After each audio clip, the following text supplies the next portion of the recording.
The danger room was buzzing with activity. Scott's laser beam shot through the veil of fog coming from the explosion. A storm was raging overhead.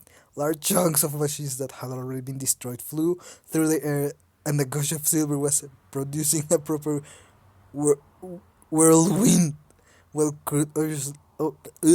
while Kurt could hardly do anything but stand around and watch on, as the dust settled later, he was still in the same place as when all of this started, and he was aware of the stares he got from the control center above. He saw Mother Mistake watching down on him.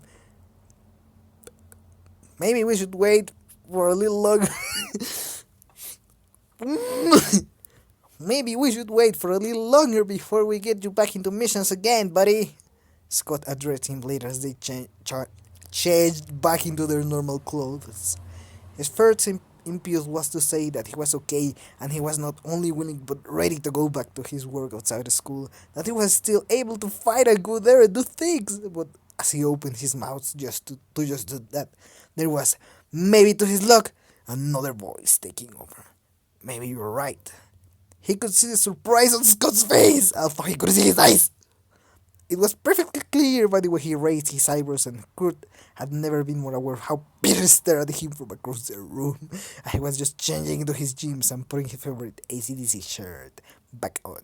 Peter was still so worried about him all the time. He was always around, always watching out of him, and he hated it.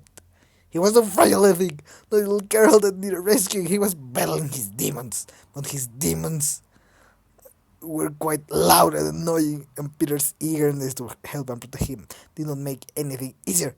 This was a battle he could fight alone, that Kurt knew perfectly well. However, Peter was still not ready to understand that, and if he understood that, I think my mother is coming. He was not willing to accept it. As he, as he and Peter later walked back to the apartment, Kurt felt itchy. He felt claustrophobic in this place. You seem distracted.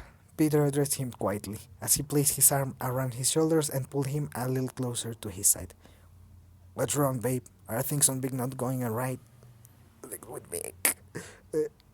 Victor. Yes. Victor Borkowski. Anol. I don't know how to pronounce it. I'll just say Anol. A hole. Anol. That boy he had saved from the purifiers. That boy he was supposed to be mentoring. I like the kid. Doing his voice. I like the kid. Wait. I can't do a German accent. I like the kid. As he leaned into the moment and just enjoyed Peter's presence beside him and the warmth he was putting out.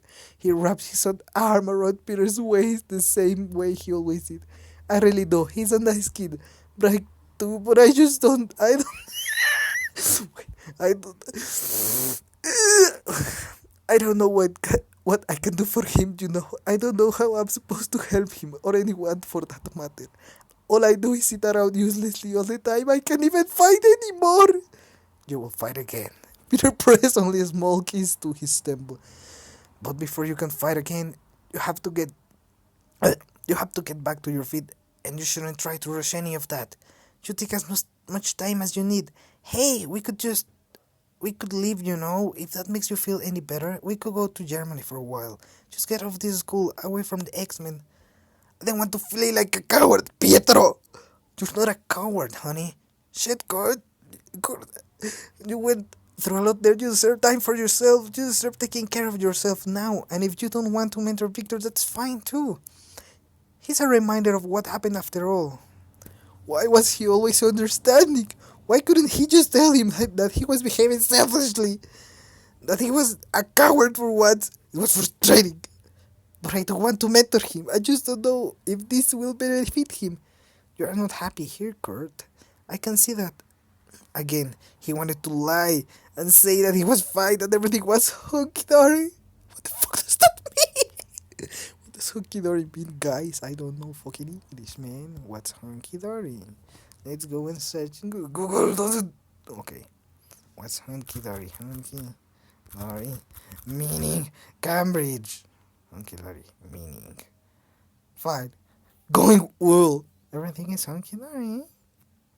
Okay. I feel like being that. Wait. But he couldn't bring himself to do it. Yes, it was frustrating that Peter always said the right thing, and that he always seemed so very understanding, but it was also what he needed to hear right now. I feel trapped here, he finally admitted. I feel like being trapped in a morgue. Then we should move out, Peter offered with a smile. As Kurt looked back up at him. What? Hey, I'm not kidding. Wait. What? Who's talking? Wait. Peter offered with a smile, and Kurt looked back up at him. Okay. What? Hey, I'm not getting any younger, babe. I'm turning 32 in a few months. After all, my biological clock is ticking, and I want my white picket fence now. If anyone could pray a lo- how do you pronounce that? The at the end of laugh from Kurt. It was this man. He was walking beside now. No matter how bad things got or how down he felt, Peter would say something like this, and Kurt would manage to find the humor in. So, Kurt smirked. A white picket fence is it then? I don't know what to do at your back. Fuck, no! Oh, Jesus, where's the stuff here?